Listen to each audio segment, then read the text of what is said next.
Assalamualaikum warahmatullahi wabarakatuh. Baik lagi bersama gua di sini, gua Iksan dan gua Bape. Di cerita ngalor. Gitu. Gua Mike. Wah, dulu kenalin gua udah kenalin duluan. Iya, tar dulu. Kita lanjutin dulu. Nanti baru Om Mike ada sesinya. ada sesinya. Oke. Pasti ada, pas kita kasih dah pokoknya dah. Lanjut. Nah, baru ceritanya gua baru mau perkenalan tapi dia udah ngasih namanya duluan ya. Gua jujur ya, benar. Gua kalau kata orang Betawi itu geget. Nah, Bre. geget. Parah. Ini konten tergeget sih ya. Parah. Jujur gua konten ini sih paling ibaratnya gimana ya? Jadi kita ngasih tau dulu Ji, kita tuh sekarang nggak ngundang anak asar, nggak ngundang anak gigi. Benar. Kita sekarang nggak bahas tawuran, Nggak bahas tapi kita tawuran. bahas dari anak-anak marginal atau taring babi. Iya. Dan di sini kita udah langsung datengin narasumbernya dari ketuanya Ketua langsung. langsung. Om Mike. Om Mike, boleh Boleh gua ralat perkenalan? ya, bukan ketua. Apa tuh? Ya, sebagai orang yang udah bulukan. Ya. Bukan dulu kan Omek kayak terpandang lah ya. Sepuh. Apa bahasa Betawi lo? Tadi lu bagus, lu bagaimana melestarikan satu bahasa Betawi. Wah, itu. itu. Dan lu perkenalkan itu di khalayak ramai. Wah, iya. Itu keren. Ya, generasi hari ini masih ingat bahasa gegetan gitu. Iya. Apa tadi gegetan artinya? Ibaratnya nervous lah, ibarat orang sekarang. Kalau kita emang geget tuh. Keren tuh. Gitu. Om Mike, bisa perkenalkan diri Om Mike, nama lengkapnya? Jadi lu bertahu ya sama gue ya. Udah pasti lah. Sombong harus orang kayak gitu. Kapan lagi waktunya sombong kalau bukan depan kamera? Bener. Orang kita diam aja salah. Itu dia. Diam aja salah. Diam aja salah, bener. Enggak sombong aja dibilang sombong. Iya. Bayangin ya. Katanya banyak hal yang dibacain dah. Nah, sekarang ya gue menyempatkan dari kondisi hari ini gitu ya. Ya pasti orang udah tahu siapa gue kan. Iya. Ya, tapi pokoknya untuk diulangi lagi, nama gue Mike. Kebetulan gue beraktivitas di komunitas taring babi dan juga sebagai orang yang berkecimpung di musik marginal, ya, salah satu playernya dalamnya. Benar. Ya kehadiran gue di sini ya karena banyak sekali sesuatu yang bukan kebetulan, gitu ya, tapi memang sudah takdirnya. Takdir. Gitu, Mempertemukan kita ya Om Mike ya? dari bapak lu awalnya kan gitu ya, ada ketemu lagi diulang lagi sama dunia sama kehidupan. Artinya memang udah ada storyboard. Benar. Artinya memang gue secara sadar gue bawa diri gue kemari. Gue juga mau lah setidaknya belajar sama lu orang, pengen tahu isi kepala lu gitu ya, sekaligus lu ngorek-ngorek kepala gue. Nah, iya. Kan semuanya kan Tukar pikiran kita. lu membantu. Nah. Ya kalau nggak ada yang ngorek-ngorek ini, gue menyimpan sesuatu udah banyak banget file gitu kan. Lama-lama rusak kalau nggak di update lagi. Ya, benar. Biasa lah ya. Cara begini kan lu membantu. Ya. Ya terima kasih ya buat teman-teman CNN. Wah, Iya. ini keren gitu. Slogan kita CNN keren. Cerita ngalor ngidul. Itu bahasa Betawi. Jadi kesana kemari Om Mike. Nah, sekarang Om Mike, kita adalah beberapa pertanyaan yang bakal kita tanya ke Om Mike nih, biar kita juga sebagai orang yang awam tentang marginal itu apa ya kan, taring babi itu apa. Yang kita tahu tuh negatif aja. Nah, ya kalau melihat identitas punk itu kayak pemabuk ya kan, berandalan segala macam ya kan. Nah, di sini tuh kita mau ulak semuanya Om Mike. Boleh Om Mike ya? Wah, sangat boleh. Oke. Nah, Om Mike, dari saya sendiri saya mau nanya Om Mike, latar belakang terbentuknya marginal dan taring babi itu gimana Om? Dan atas dasar apa sih perkumpulan marginal itu sebelumnya dinamain taring babi? Gue mau coba jawab yang beda ya, karena pertanyaannya hampir sama semua di acara-acara yang pernah ngundang gitu ya. Ya. Dan teman-teman berbagai mahasiswa, berbagai kampus yang juga bertujuan untuk bikin karya akhir mereka. Ya. Itu banyak sekali, ini suatu pertanyaan yang umum gitu ya. Tapi gue mau memberikan sebuah jawaban yang tidak umum gitu. Keren. Karena ini CNN ya kan, spesial. Ya, bagaimana awalnya terbentuknya marginal ya. Ya, awalnya kita merasa mau terima kasih aja sebenarnya sama teman-teman, ya, sama orang-orang sekeliling kita, ya, yang nggak suka sama kita, ya, yang kadung kemudian kita sudah dilihat sebelah mata, gitu ya. Tapi di sisi lain ternyata kita juga didorong untuk kemudian melihat atau hidup dengan perspektif lain yang orang lain tidak melihat itu gitu. Sehingga disitulah kemudian muncul gagasan ide untuk kita membuat suatu aktivitas bermusik, di mana kita menggunakan musik itu sebagai alat kita untuk muntahin unek-unek kita lah. Awal-awalnya begitu. Awalnya seperti itu, Mek. Nah, lalu dari marginal tersebut yang duluan muncul ini marginal atau taring babinya, Mek? Kalau mau dibilang aktivitas atau aktivitasnya itu lebih ke komunitasnya dulu, seperti itu. Dan kita memang mewakafkan marginal seiring sejalan sebenarnya, yaitu secara sadar artinya bahwa kita menempatkan marginal itu sebagai wadah bersama, ya. Jadi juga mewakili komunitas, dan juga karena kita juga sadar bahwa komunitas itu adalah ruang yang paling besar, benar. Ya, sehingga kita mau menempatkan marginal sebagai salah satu aktivitas yang ada di komunitas taring babi itu sendiri, gitu. Walaupun adalah memang pelakunya sama dia aja gitu. Dia aja iya. Dia lagi ya. Tapi kenapa taring babi kalau boleh tahu, Mek? Kenapa namanya komunitas taring itu babi? Ada pesan moralnya sih dari nama filosofinya apa mungkin gimana? Iya, gua satu ya jujur aja saat itu gua nggak bisa mengimbangi kebutuhan orang-orang kelas menengah atas yang lagi keganjringan, kegilaan, ke bahasa Inggris gitu kan, gitu ya. Sedangkan ruang pergaulan gue lokal banget gitu kan. Benar. Nah, tapi ya gue pikir gue nggak sedikit kan orang-orang kayak gue yang kemudian juga punya satu pemikiran yang sama tuh gitu ya, punya perasaan yang sama. Akhirnya ya gue lebih asik menggunakan pakai bahasa Indonesia ya. Dan ternyata dengan bahasa lokal atau Indonesia tadi ini juga asik juga didengar kok lama-lama gitu. Ya, kalau kita membiasakan diri gitu loh, satu. Dan juga pastinya ada satu pemaknaan atau pengertian secara latar belakang ya soal taring babi itu sendiri. Nah, kenapa kita pilih taring babi? Karena taring babi itu banyak diartikan sebagai hal yang katanya mengandung unsur-unsur goib misalnya gitu ya. Banyak juga tuh. Terus jimat, jimat, bener. Menolak bala ya. Gitu loh ya. Terus ya punya buat macam-macam dah gitu loh, ada yang kebal lah gitu. Nah, kita tuh kan orangnya kan memang kita disapi sama alam nih. Jadi orangnya memang udah nggak ada yang perlu bertanggung jawab kan kita gitu loh. Ya, kita bertanggung jawab aja nggak akan dilihat gitu loh. Nah, jadi artinya bahwa kita punya ruang sendiri nih untuk kita memang menekuni diri kita gitu loh, sehingga sesuatu yang memang kita ingin tahu ya kita harus capai itu sehingga kita harus tahu gitu loh. Jadi kita nggak ada tanggung jawab untuk harus ngikutin atau harus tahu atau harus sesuatu yang sama seperti kebanyakan orang. Jadi inilah salah satu kesempatan kita yang memang saat itu dilihat sebelah mata, sehingga kita ini orangnya kalau pengen memahami sesuatu gitu loh, atau menerima sesuatu ini kita harus bisa paham sesuatu yang kita terima itu. Nah, termasuk dengan istilah taring babi gitu loh. Yang kebanyakan orang tadi ngelihatnya adalah soal jimat, soal apa, kita malah melihatnya sisi lain. Pasti orang tua kita dulu para leluhur kita nih punya pemaknaan sendiri. Kalau kata orang Betawi ada istilah kan gini nih, lu jangan duduk di pinggir pintu lu, Pak Mali lu. Iya, Pak Mali. Padahal ada sesuatu yang ingin disampaikan dari istilah Pak Mali tadi gitu. Nah, tapi kemudian itu menggunakan istilah media tertentu, media 1, media 2, media 3 gitu loh.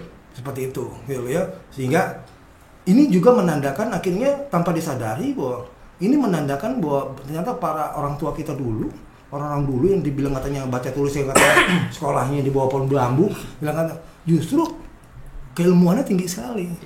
Gitu loh. Karena suatu bangsa itu diukur memiliki peradaban yang tinggi itu dari bahasa. Nah, ternyata kita dalam berbahasa, gitu loh, kita ini cakep banget gitu ya. Tadi gitu loh, kita bisa menggunakan media tertentu untuk menyampaikan satu informasi tertentu. Termasuk tadi kayak Pak Mali misalnya, terus kemudian taring babi, itu kan informasi. Gitu loh. Ini bukan sekedar kemudian kebal, yang kemudian kita tangkap kebalnya, bukan kemudian soal balanya, kemudian kita meyakini bala aja gitu. Enggak. Tapi sebenarnya ini ada yang lain nih. Kenapa nih? Oh, ternyata taring babi itu ya satu mewakili babi. Jadi yang harus kita lihat tuh binatang babi itu seutuhnya. Seutuhnya dulu. Oh, ternyata babi itu haram, katanya gitu kan. Haram. Terus emang lu percaya haram? Tahu juga kagak lu. Mana yang haram? Gitu kan. Lidah lu juga bisa haram, bool lu juga bisa kan gitu. Artinya ini kan kita jangan kadung kemudian terima begitu aja, ya lo ya. Tapi kita lihat seutuhnya gitu ya. Oh, ternyata mengapa sih disebut dengan haram? Oh, haram itu adalah ketika sifat-sifat babi itu masuk ke diri kita. Gitu, di mana babi itu yang buas, yang serakah, ya, yang pendendam, ya, itu kemudian diwakili ke diri kita. Ya. Terus buat apa kita jadi manusia kalau kita ambil sifat babi? Benar. Itu yang diharamkan sebenarnya. Nah, jadi soal taring babi tadi adalah taring babi ini suatu simbol kekuatan si babi. Gitu. Nah, jadi kalau ketika kekuatan itu sudah patah gitu ya. Ya, artinya bahwa diyakini bahwa udah nggak bisa apa-apa kan babi itu gitu. Iya, benar. Seperti itu. Ibaratnya senjata ya. Iya. Nah, jadi taring babi ini menyimbolkan soal babi dengan kekuatannya. Gitu. Nah, kemudian kita gantungkan leher kita atau kita pakai digantungin seperti taring babi tadi. Itu melambangkan tentang bahwa sudah tuntaslah sifat-sifat kebabian kita yang ada dalam diri kita manusia tadi. Artinya kita sudah mengalahkan kerakusan, gitu, rasa dendam, gitu. Jadi biarkan rakus dendam itu sampai di leher saja, nggak masuk ke hati. Gitu. Nah, babi juga kemudian ke sini-sininya ya, kemudian itu bisa didekatkan dengan simbol koruptor kan gitu, penguasa benar. Seperti apa? Benar. Karena kerakusan tadi. Nah, jadi sebenarnya orang tua kita juga sudah mewariskan ujangan, misalnya wanti-wanti, gitu ya, sedari dulu gitu loh, yang terutama soal bagaimana informasi mengenai taring babi tadi, gitu loh. Jadi kalau lo mau kebal, lo mau menolak bala dalam hidup lo, kerusakan hidup lo, gitu loh, maka lo harus mengalahkan babi dalam sifat babi dalam sifat lo, di diri lo. Maka pasti lo akan aman dunia akhirat. Pasti itu, Om ya. Iya. Itu maksudnya gitu loh. Iya. Nah, maka kita pakai nama taring babi tadi. Ya. Jadi istilah lain taring babi itu adalah kapitalis. Kapitalis. Nah, jadi kalau kapitalis itu harus kita bunuh setiap hari waktu kita bangun tidur, kita sudah siap untuk membunuh kapitalis. Jadi kita nggak bisa menunjuk orang itu kapitalis, tidak, tapi tunjuklah diri kita sendiri. Karena kita ini berpotensi menjadi makhluk yang buas, yang serakah, yang nggak peduli sama orang lain, yang mau menang sendiri. Benar. Seperti babi, yang semua hak semua yang makan hak orang lain, yang kita makan semua hak orang lain, makan semuanya sama kayak babi, tai sendiri dimakan. Jangan kayak gitu. Benar. Makanya kalau lu hidup lu kayak begitu, lu akan dilanda dikelilingi oleh kehancuran, oleh bala itu sendiri. Ya loh. Itu maksudnya. Jadi taring babi itulah untuk mengingatkan kita agar kita tidak memiliki sifat-sifat seperti binatang babi gitu. itu. Jadi taring babi itu berarti, bentar Om, saya tanya. Jadi untuk anak-anak marginal yang market kalung taring babi itu berarti dia itu emang udah kayak ngebuang rasa sifat-sifat babi yang ada di dirinya. Lagi puasa. Dia lagi puasa untuk tidak memiliki sifat-sifat seperti babi yang serakah, buas, yang pendendam gitu. Nah itu loh, berarti kan kita harus terima kasih sama babi ya. Babi dia diciptakan sama pemilik hidup ini ya. Iya, benar. Sama Tuhan gitu ya, diciptakan itu kan untuk mengajari kita. Benar. Jadi bukan untuk dicela, bukan untuk kemudian dilihat najis doang, cuma kemudian dilihat haram doang. Iya. Tapi ada nggak sisi kebaikan dari babi? Ada pasti. Banyak. Benar. Loh, kita manusia belajar sama binatang kok. Ya. Itu binatang itu kan kakak kedua. Kakak pertama siapa, Mek? Tumbuhan. Iya. Kalau tadi pertanyaan kita tentang apa sih pesan yang tersembunyi dari taring babi. Nah, kalau sekarang kita nanya tentang yang kita tahu dan semua orang tahu nih, Om Mek. Semua orang tahu. Yang tahu marginal lah. Marginal itu kan genrenya punk ya. Bener nggak sih, Om? Ada benernya, ada kagaknya. Nah, kayak kita lanjutin dulu nih. Genrenya punk. Nah, lagu-lagu marginal itu isinya rata-rata itu tuh tentang kritikan terhadap pemerintah kita, pemerintah yang ada di Indonesia. Nah, itu tuh Om Mike sendiri tuh ngebuat kayak gitu tuh menyuarakan suara rakyat yang kecil yang gak didengar, atau emang itu cuman kayak ya sekelebatan pikiran aja gitu, Om? Asal bikin ngulik terus akhirnya ketemu gitu. Iya. Ya asal muasal kemudian kita disematkan sebagai genre punk gitu kan. Ya kita aminin aja gitu, artinya terima sebagai hal yang kita syukurin aja. Gitu loh. Orang bebas sih sebenarnya mau bilang genrenya apa gitu ya. Ya yang terpenting kita tuh mewakili diri kita aja sendiri, yang penting itu gitu ya. Ya selebihnya kemudian kita memahami punk ya kan setiap orang kan beda-beda. Ya kan? Kalau ada 100 orang maka akan ada 100 pemahaman mengenai punk masing-masing dengan pemikiran masing-masing. Seperti itu. Gitu. Ya jadi ya kita syukuri aja, itu yang penting. Itu satu soal pangnya. Yang dua soal bagaimana Marginal itu lebih bernuansa, lirik-liriknya itu berbicara mengenai kritik sosial gitu ya, tentang bagaimana kebijakan politik penguasa, segala hal yang kemudian menjadi satu petaka terhadap kondisi masyarakat kita. Artinya kritik ini tidak hanya terkhusus pada pemerintah gitu ya, tapi pada semua orang, semua masyarakat gitu ya. Sebenarnya kepada semua orang yang memang memiliki tanggung jawab dan juga memiliki harapan atas satu ruang kehidupan yang kita pijak hari ini di bangsa kita ini. Gitu loh. Yuk, gitu loh. Kita gotong royong, kita rame-rame gitu ya. Ya kita rubah, ya kita tinggalkan sesuatu yang memang itu tidak punya hal-hal yang baik ya terhadap kebutuhan bangsa kita, ya kita tinggalin ya. Tapi ada sesuatu yang memang baru, itu memang itu bisa menopang sebuah perubahan dan hal-hal yang baik ya.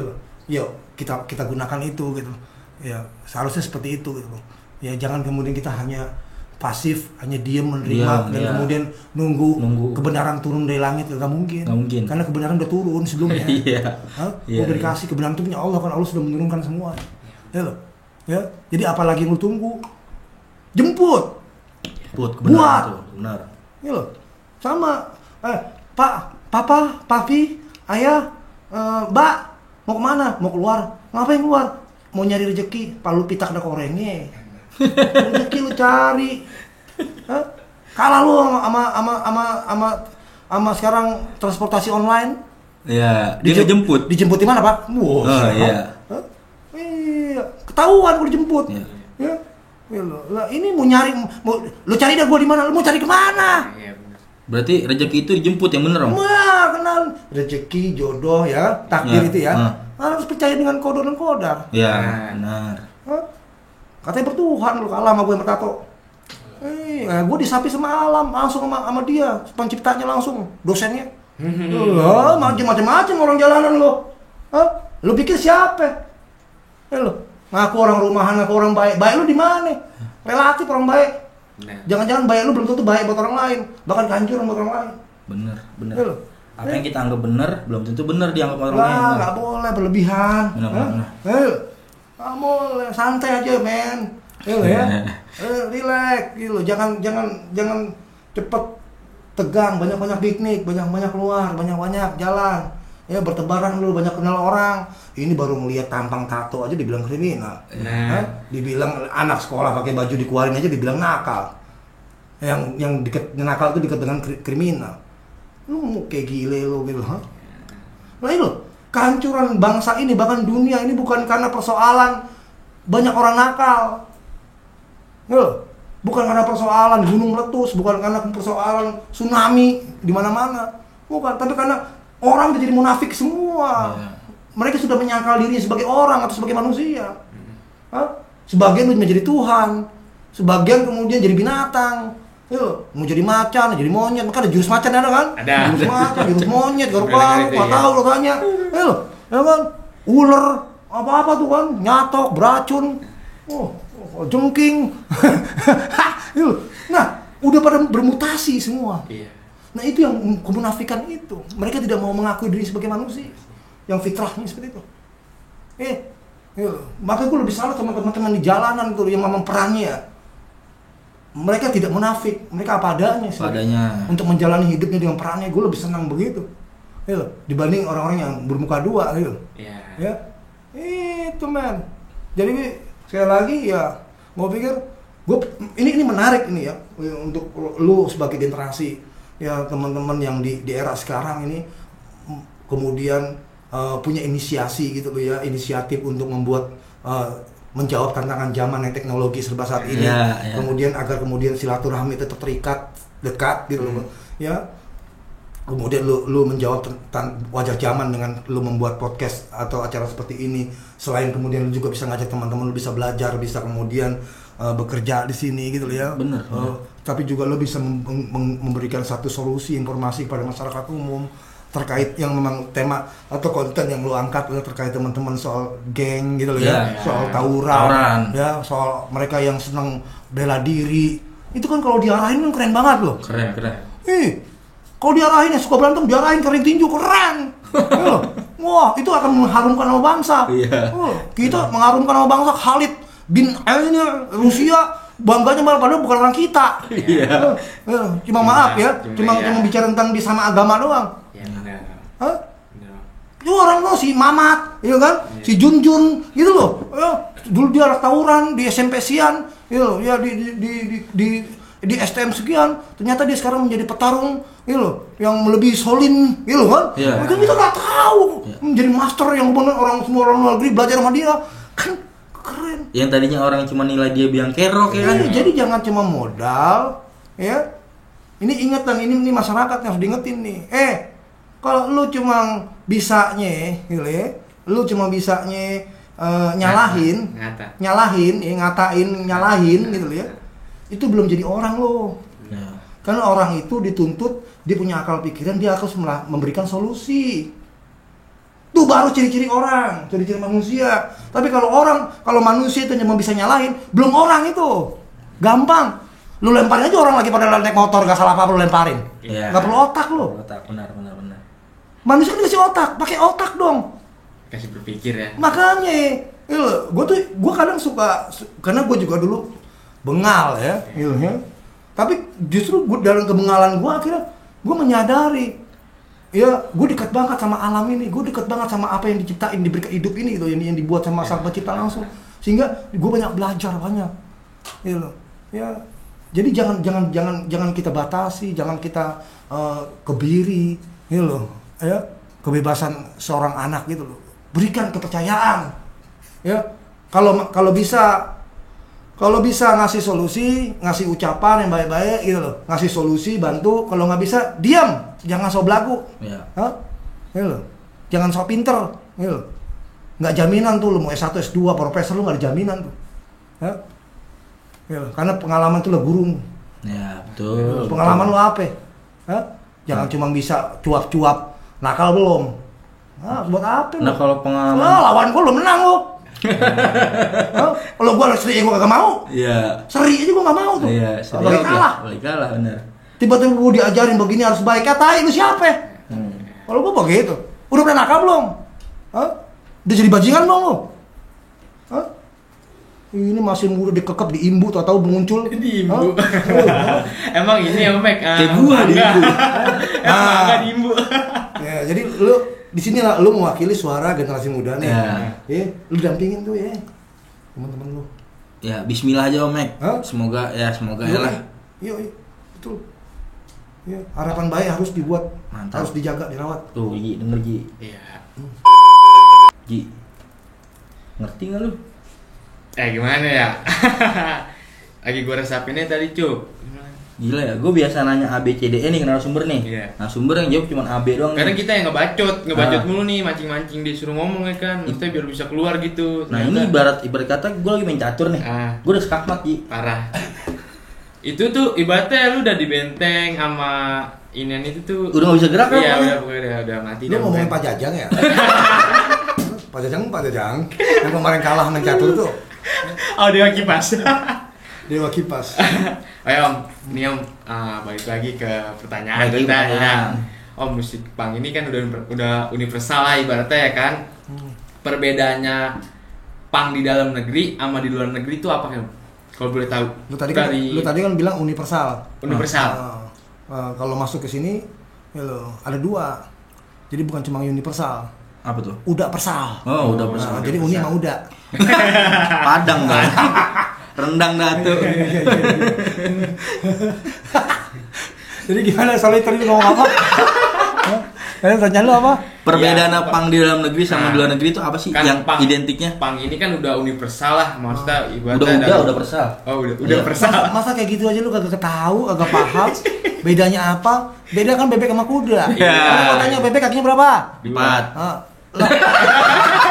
Nah ini nih kan yang suka kebelingan generasi kita. Hah? Bebek 2. Bebek dua, kuda? Ya, terbalik. Kuda 4. Di sini tuh beda. Beda. Emang gitu. Artinya bedanya tentang pang luar negeri sama pang di sini juga beda. Berarti pang luar negeri ya satu kebangsaannya bangsa mereka, Iya. bahasanya bahasa mereka, makanannya makanan mereka, gitu ya.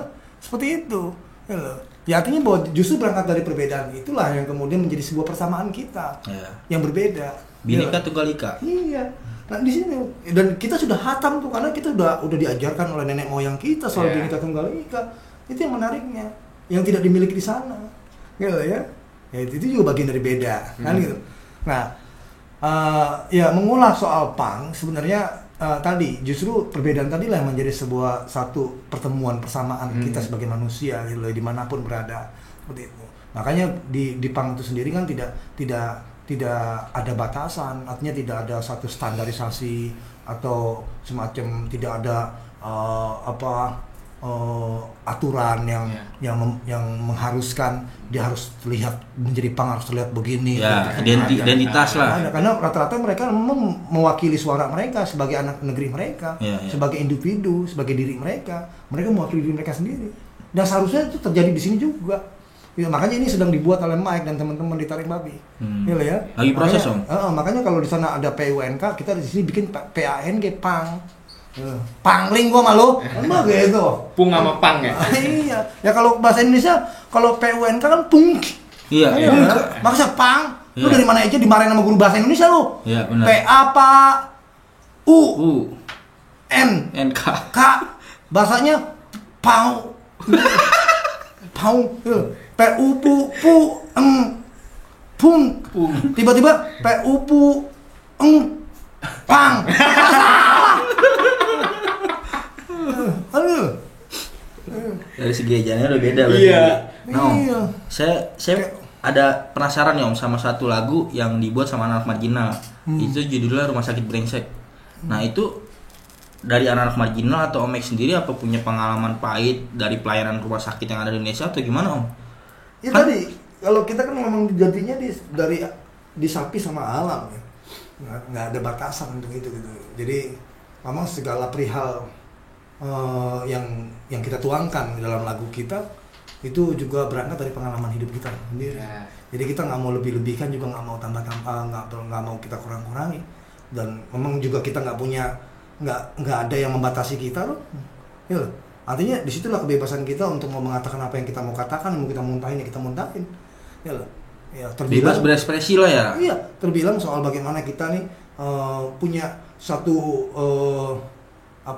persepsi mengenai rumah sakit misalnya gitu ya. Gitu. Ya, lu lihat aja di UGD. Ya. Ya. Kalau mau tahu yang benar lu lihat nongkrongnya itu UGD lu. Hah, mana yang perlu dilayani sini? Ya. Ya. Ya artinya gue mengkritik itu, gitu. Gue mengkritik, bukan kemudian gue benci dengan pola pikir dan perbuatan, bukan dengan suatu bentuk atau sesuatu yang dibangun dengan niat baik, gitu ya. Itu loh. Sama gue tidak membenci manusianya, gitu ya. Tapi gue benci adalah perbuatannya dan pemikirannya. Ya, sama dengan kemudian bicara tentang profesionalitasnya, perlakuannya lah. ya. Kalau kita mau semuanya orang kan pasti tahu kan apa sih sekolah-sekolah hasil orang lulusan sekolah itu yang disumpah? Satu, Perawat. ya dokter. Ini bicara kesehatan. Benar. Ya, gitu. Terus apa lagi? Teknik, gitu ya. Gitu. Ya agar dia bisa membuat satu hal-hal yang memang itu tidak membahayakan umat manusia. Gitu ya. Dan kemudian apa lagi lulusan cetak uang, grafika, bisa gitu ya. Iya, benar, itu kan bercetakan. disumpah. Sumpah, benar. Pokoknya yang terkait begitu kan disumpah, artinya mau betul-betul mengabdi pada negara, benar. Pada negara, pada kemanusiaan gitu. Tapi terkadang dia lupa sama sumpah apa yang udah dia sumpahkan ya, Om Mega. Nah itu artinya bahwa kita sebagai warga juga harus ikut serta, gitu loh, untuk kemudian mengingatkan Ya lo, mengingatkan itu bisa ekspresi dia macam-macam. Ya lo ya, untuk diingatkan. Ya kayak marginal dari lagu. Ya kalau marginal kan dari pengalaman misalnya. Sama. Itu pengalaman ayah Mike misalnya ya. Ya lo ya, yang memang juga sempat Mike ngamuk di rumah sakit tuh. Ya lo ya, karena kemudian bagaimana ayah Mike orang yang Mike sayangi gitu lo ya, diperlakukan gitu lo. Ya tidak sepatutnya gitu, sesuai dengan apa yang harusnya pelayanan yang harus diberikan seperti itu. SOP. Iya. Akhirnya ngamuk gitu ya, Mike gitu. Akhirnya dari situ kemarahan itu kemudian tertuanglah dia dalam bentuk ekspresi lain dengan musik, misalnya dengan lagu gitu. Ya, Mike yakin bahwa apa yang kemudian Mike alami dengan pengalaman Mike juga mungkin juga bisa terjadi, kemungkinan besar itu juga dialami oleh banyak orang di luar diri Mike yang kehidupan benar. Ya harapan baiknya agar benar-benar masyarakat itu mau mendapatkan haknya, hak kesehatan, pelayanan atas kesehatan, pendidikan seperti itu. Makanya kita bikin lagu soal pendidikan, kita bikin lagu soal kesehatan, soal rumah sakit misalnya gitu ya. Hak-hak yang memang harus didapati oleh masyarakat, soal keadilan, yang memang hak keadilan yang harus dimiliki oleh masyarakat. Ya, ini upaya kita mengingatkan. Terlepas kemudian orang mau melihat itu gila, liriknya tajam, liriknya berbahaya. Ya itu kapasitas masing-masing aja. Yang pintar ya pintar, ya bego-begoan gitu. Iya, benar. Iya, ya gue sih berharap orang pintar. Ya, harus. Sehingga dengan itu menjadi satu motivasi kita bisa melakukan perubahan bersama ke depan. Berarti ya Rumah Sakit Brengsek itu nggak cuman ngelirik lagu, tapi nggak cuman ngulik segala macem, tapi emang pengalaman Om Mike sendiri, karena ayahanda dari Om Mike ini punya perlakuan yang nggak baik, yang nggak sepatutnya lah. Ya untuk Mike pribadi ada orang tua, ada ayah Mike, ada adik Mike yang juga mendapat satu pengalaman tidak menarik. Tidak ya? Ya, artinya disitulah. Semoga suara ini juga bisa menggetarkan, bisa memberikan inspirasi, terus kemudian memperkuat harapan kita ke depan untuk tujuan perubahan bangsa ini dan umat manusia lebih baik kan begitu. Benar Om. Nah, kan tadi sebagian lagu tuh Om. Nah, kalau sekarang kita mau nanya dari sekian banyak album yang dibikin sama Marginal, itu yang paling banget disukai nama fans Marginal tuh salah satunya album apa tuh? Lagu yang mana? Yang mana? Kan ada kayak kita denger lagu ini, tahu musisi ini, identiknya lagunya ini nih gitu. Iya. Kalau Marginal nih identiknya lagu yang paling dikenal sama fans. Macam-macam sih yang ngomong sama Mike. Ya tiba-tiba juga ada sesuatu yang udah lagu yang kita buat Mike sendiri lupa nyanyinya gitu. Terus dia minta dibawain karena sangat menginspirasi lagu ini dalam kehidupannya.